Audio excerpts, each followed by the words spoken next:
Welcome to The Explainer. Today, we're diving into a really powerful book, Stephen Covey's The 7 Habits of Highly Effective Families. But we're not just going to list the habits one by one. Nope.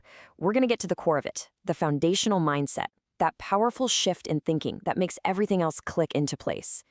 Right from the get-go, the book hits us with this powerful truth. Building a great family, it absolutely does not happen by accident. It's not passive. As Covey says, it takes every single bit of energy, talent, and determination you can possibly muster. So that's the big question, right? How do you actually build one of these strong families in the world we live in today? Because, and this is a key point in the book, the challenges families are facing, well, they've taken a quantum leap. The old rulebook, it often just doesn't apply anymore. Okay, let's get into our first section here, the Modern Family Challenge. So let's start right there with the core challenge. Why does building a strong family today feel so different and, let's be honest, so difficult sometimes? And this quote from the historian Arnold Toynbee just nails it. Nothing fails like success. What does that mean for families? Well, it means the old responses, the things that worked for maybe our parents or grandparents, might not work for us anymore because the challenge has completely changed. Just wanting a strong family isn't enough if we're still using outdated tools for a brand new reality. All right, section 2, building a beautiful culture. So if the old ways don't work, what are we actually aiming for? What's the goal? And it's really important to know it's not about achieving some kind of picture-perfect family. It's about consciously, intentionally creating what the book calls a beautiful family culture. And I love this definition. A family culture is the spirit of the family, the feeling, the vibes, the chemistry, the whole atmosphere in your home. See, it's not about having a perfect set of rules or a list of achievements. It's about the feeling. And success in this model isn't about a lack of problems, because every family has problems. It's about creating a culture where people genuinely, truly enjoy being together. And here we get to the absolute heart of it. This is the foundational shift, moving from me to we. To build that amazing culture, you have to make this fundamental shift in your thinking, away from an independent me mentality to an interdependent we mentality. And the book is super clear on this. This is probably one of the most challenging things you'll ever do, but it's also one of the most rewarding. Okay, section 3, the power of proactivity. So, how do we actually start making that big shift from me to we? Well, it all begins with this first foundational habit, being proactive. And what that really means is choosing to act based on your values instead of just, reacting to your emotions or whatever happens to be going on at the moment. Think of it like this. The book says we all need a pause button. So something happens, that's the stimulus, and then there's our reaction, the response. Proactivity is all about creating a little space between those two things.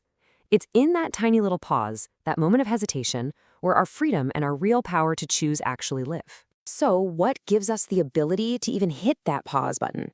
According to Covey, it comes down to these 4 amazing, uniquely human gifts we all have. First, there's self-awareness. We can actually step back and observe ourselves. Then there's our conscience, that inner moral compass. We also have imagination, the ability to literally see a better way in our minds. And finally, independent will, the power to actually act on our values and make it happen. All right, moving on to section 4, defining your family's destination. This brings us to the second foundational idea, which is to begin with the end in mind. There's that old proverb, without vision, the people perish. And that is so true for families. If we don't consciously decide what kind of family we want to be, guess what? Society, the media, our neighbors, someone else will decide for us. And that's where creating a family mission statement comes in. Think of it like your family's constitution or a shared compass. It becomes your destination. It's this powerful magnet of shared principles that guides all your other decisions.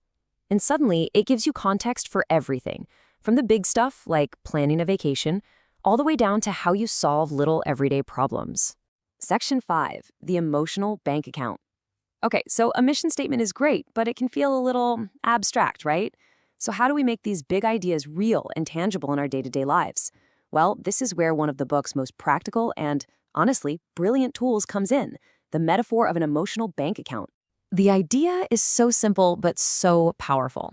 With every single person in your life, you have an invisible bank account of trust, and every interaction you have with them is either a deposit or a withdrawal.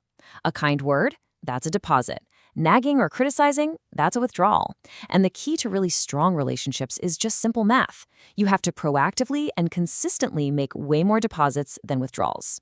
And this quote from Covey's daughter, Colleen, really brings it to life. There's a story in the book where her dad lost his temper, really lost it. But later, he came back to her and gave a really sincere, humble apology. And she said that apology, that one act, was a huge deposit in her emotional bank account. It didn't just fix the problem, it actually made their relationship stronger. It just goes to show you the incredible power of one single heartfelt deposit. All right, section 6, becoming your family's trim tab. I know what you might be thinking right about now. This all sounds great, but wow, it also sounds like a massive undertaking. Like, where do you even start? Well, the book leaves us with one final, really empowering idea to answer that exact question. And that idea is the trim tab. So what is a trim tab? It's a tiny little rudder on the back of a huge rudder on a massive ship.